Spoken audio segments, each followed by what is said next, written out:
You had many conversations with coaches in your day. What's that Bunting Keefe convo look like today? Yeah, it's an interesting one. Like, I don't know. I was a guy that was out of the lineup all the time. And like Rose, you probably experienced this too, where team gets on a little bit of a run, playing well in the regular season, and coach comes in like, I don't want to mess with things right now. We're just going to keep it the way it is. And there's a certain understanding you have as a player.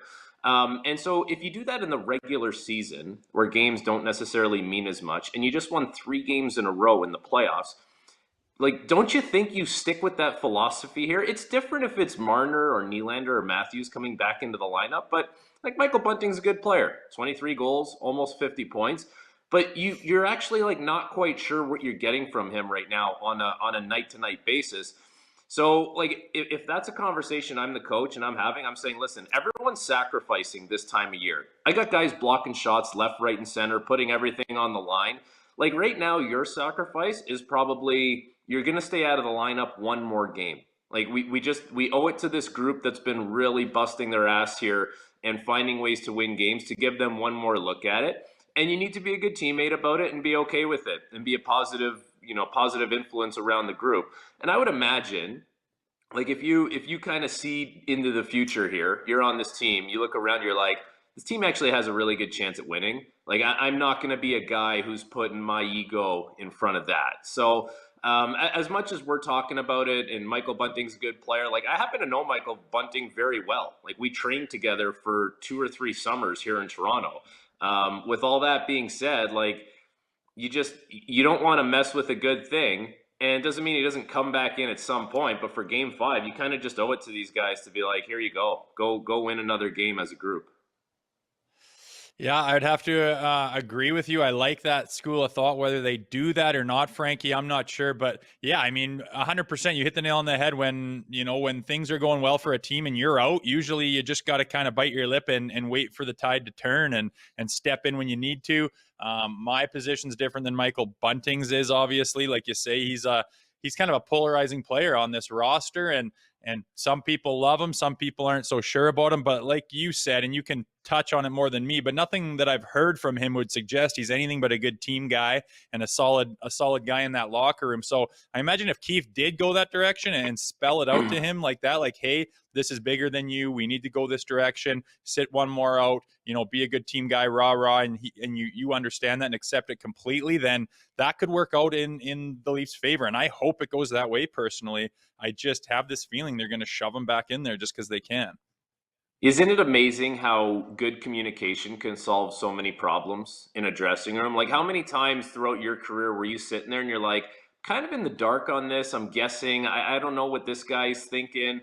And if a coach just has a one-to-one, like man-to-man conversation with you, it doesn't even need to be one of those things where he brings you into the office. You know how you do the Daytona 500 before practice and you're out there just doing laps? Like, coach kind of skates up to you a little bit, taps you on the shin pads. Hey, here's what we're thinking. Here's where we're at. How you doing with this? Like that kind of stuff goes a long way. So and the other thing is if you thrust them into the lineup and you take out a guy like Aston Reese or Lafferty, it's not a big deal. But I will say, like, is Michael Bunting an effective fourth liner? Like, for me, he kind of needs to play higher in the lineup to do what he does best. And so that's why I kind of think, like, you just give it one more game, see if this group can get it done the way they are. And then you start making some decisions, like, how does Matthew Nyes play? Like, it kind of just kicks the can down the road there. Okay, you can see how Matthew Nyes plays again here on home ice. Can he keep that going?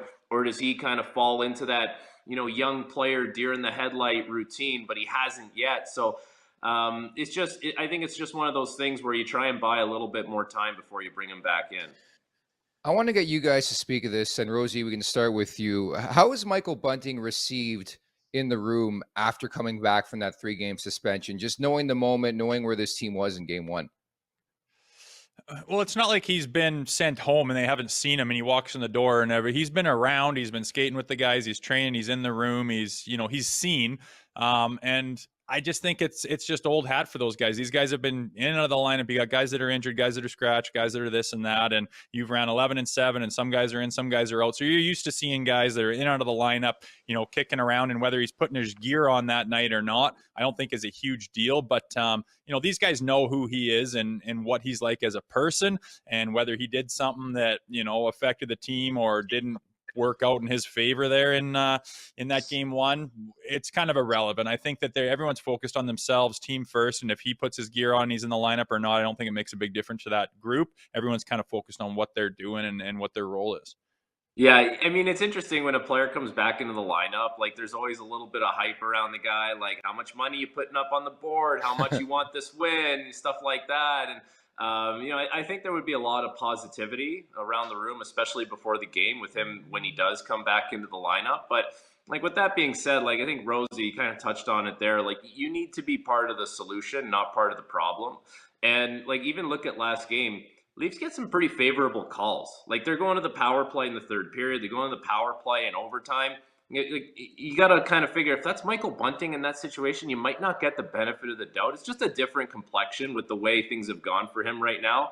And that's a big thing. Like when you have a power play like the Leafs do, you need that to be an advantage for you. And the last couple games, it really has been.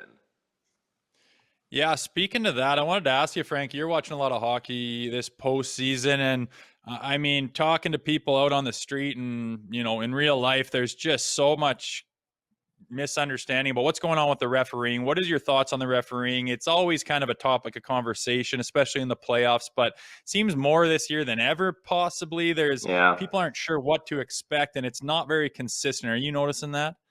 Yeah. Inconsistency is the big word for me. Like early on, I can't remember which game it was. Might have been game 1 or 2 with the Leafs. Like it's not. There's some ticky tack calls, and there's some other games where you're like, that's just not a great call. And then I'm sitting with Dave Poulin because we're doing some Sports Center hits, and we're watching a Florida Boston game, and we kind of both looked at each other and said, this is a well officiated game. Like there's nothing that sticks out. They're playing 5-on-5. There's some good battle. There's some good compete. And that was one of our takeaways from the game. But then, there's another night where you're like, that's a bad call on Los Angeles where the guy goes to hit, I think, was it Kevin Fiala? I can't remember, goes to hit Leon Draisaitl and they call it tripping. I'm like, that's a bad call. Like, there's been a few that have been marginal at best. So I understand things move fast. I understand it's a hard job for the referees, and we live in a certain we live in a world where we can slow things down and get a million different camera angles.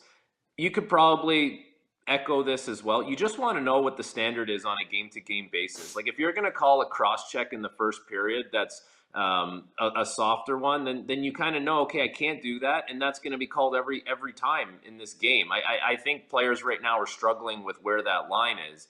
And even as far as the suspensions go, I have no feel for what a suspension is and what isn't and how many games it's going to be. Like I thought that Ryan Hartman hit was one of the greasiest hits I can remember seeing in recent memory.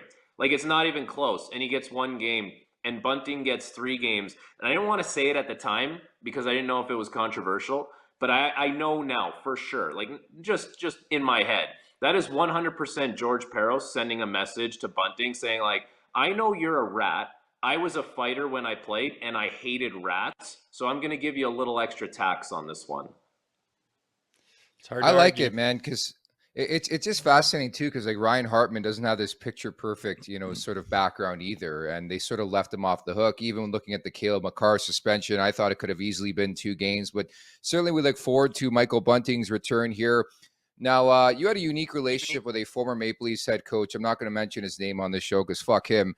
But how often did he utilize the slogan, start on time? And speaking of which, starting on time has been a big-time issue for the Maple Leafs in this series, hasn't it? It's so funny you say that. Like, I feel like there's a lot of coaches, they just have like a little script that they say before games. I don't know if you've experienced this with coaches, Rosie, where they come in not for like the 5:30 meeting, but it's the one after warm up, and they just have like 3 or 4 buzzwords or buzz terms that they say every game. Doesn't matter who you're playing; it's the same thing. So his was like, start on time, get some Oh no, what a time for Frankie to freeze. We got to get him back here. Shit. He's ripping We got to get Babcock, I'm Frank. guessing, or what? Nah, I don't know what you're talking about, man. I do not know what you're Yeah, talking right. about. No, he's right though. I mean, some guys, that's what Yeah, makes coaches good, and I see that in certain coaches when they don't just reiterate the same shit. What they say is thought out and it's indicative there he is of back. what's happening that day, you know? Is he back? Go ahead. Yeah. Sorry, finish your stuff there, Frankie. Fuck, I hate Hold on, technology. maybe he's not back. Frankie, if you can hear us right now, refresh your screen and I think we'll have you. But yeah, I want to get his finishing thoughts there because I thought he was on something good there. And obviously the buzz phrases, coaches want to say what they want to say heading into a pivotal game. At the end of the day, Rosie, it's all about the players on that ice now, isn't it?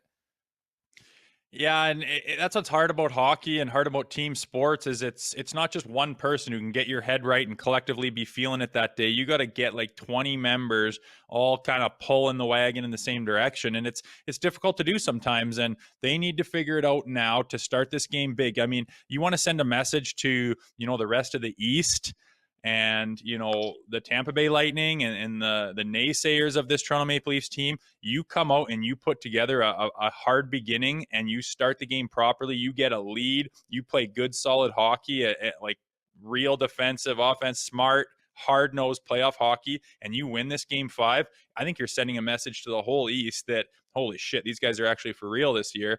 But you piss around like you have been the last 2 years, you're not going to get, maybe those favorable calls, maybe those favorable bounces and tips, and maybe if Vasilevsky stands on his head, like you have to play your best shit tomorrow night. Hey, Frankie, what kind of internet are we working with in Woodbridge, Ontario these days, buddy? We got shout out Bell 5, solid internet. I Okay. love it. Usually very good. Keep going on But your thought. I don't know, like if you caught that Edmonton game last night, they came out like a house on fire. It was so impressive, and that's got to be the Leafs. Like that's got to be the Leafs tomorrow because you got to play with a lead at home. And like Tampa Bay, these guys are human. Like they've been through a lot. They've played a lot of hockey. If you can bury them early, you can't win a game in the first 10 minutes on a lot of nights, but I feel like this is one of those nights where you can do it. Like if you're leaving that first period and you're up a couple goals, that's huge because that's just like not only does Tampa have to win 3 games coming out of that, but they got to make a comeback in game 5. It's like that's where you can really put the nail in the coffin for it. Like take a page out of Edmonton's book. Before I left there, I was just talking about the script that every coach kind of says before a game. So for that coach, it was like start on time. The other one was get some skin, which was run a little interference on guys all over the ice, like that was his thing. And then every goalie's a rebound machine. Didn't matter. Carey Price, rebound machine. He's a rebound machine. Get on him. Loses all meaning at this point in the season, doesn't it? Yeah, yeah, no kidding.